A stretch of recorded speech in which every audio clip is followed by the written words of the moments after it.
ओम नमो भगवते वासुदेवाय नमः। वास्तु ज्ञान गंगा चैनल पर आप सभी का स्वागत है।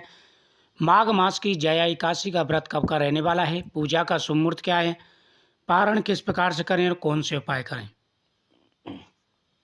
यह पूरी जानकारी आपको इस वीडियो के माध्यम से प्राप्त होगी। सनातन धर्म में एकादशी तिथि का विशेष महत्व माना जाता है। वर्ष भर में आने वाली 24 एकादशी तिथियों को भगवान विष्णु की आराधना और व्रत के लिए शुभ माना जाता है। माघ मास के शुक्ल पक्ष की एकादशी को जया एकादशी कहा जाता है, जिसमें भगवान विष्णु और माता लक्ष्मी की पूजा की जाती है। इस दिन भगवान विष्णु के माधव स्वरूप की विशेष रूप से आराधना की जाती है।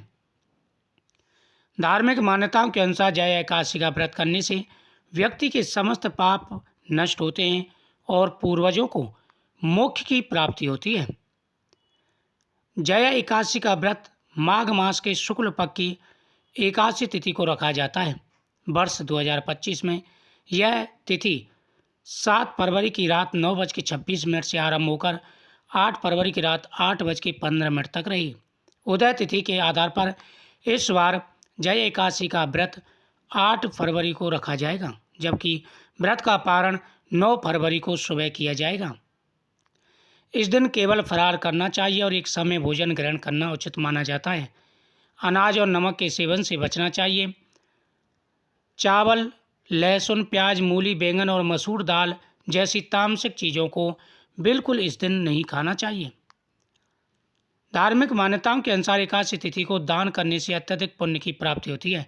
इस दिन जरूरतमंदों को अन्न, वस्त्र, जूते, तिल, दूध, दही, मिठाई, घी का दान करना शुभ माना जाता है।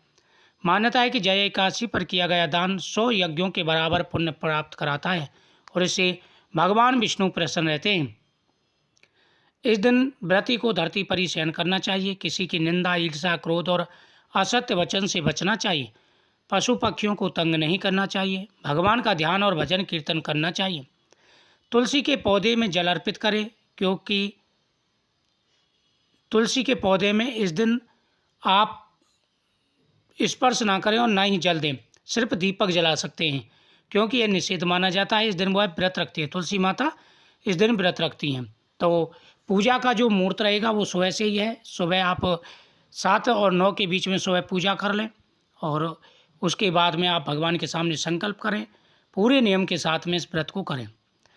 इस दिन माता तुलसी के सामने दीपक जलाएं, माता लक्ष्मी जी के सामने दीपक जलाएं और पीपल वृक्ष के नीचे दीपक जलाएं। इससे घर में सुख और समृद्धि आती है। हर प्रकार की मनोकामना इस दिन पूरी हो जाती हैं। इस दिन आप धन प्राप्ति के लिए तुलसी माता से प्रार्थना करें। तुलसी माता आपकी मनोकामना अवश्य पूरी करेंगी। और तुलसी के गमले में हल्दी की गांठ और 1 रुपये का सिक्का डाल दें। दूसरे दिन वो उठा करके आप घर की तिजोरी में रख दें। इससे धन की प्राप्ति होती है। दीपक ज़्यादा से ज़्यादा जलाएं। लक्ष्मी माता के सामने श्री यंत्र रखें और माता लक्ष्मी जी के सामने आप दीपक जलाएं। इससे घर में सुख और समृद्धि आती है। हर प्रकार की मनोकामना पूरी होती है।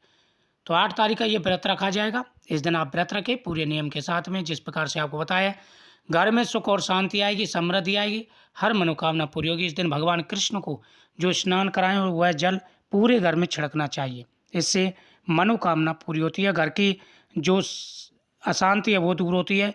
घर में सुख और समृद्धि का वास होता है। ओम नमो भगवते वासुदेवाय नमः।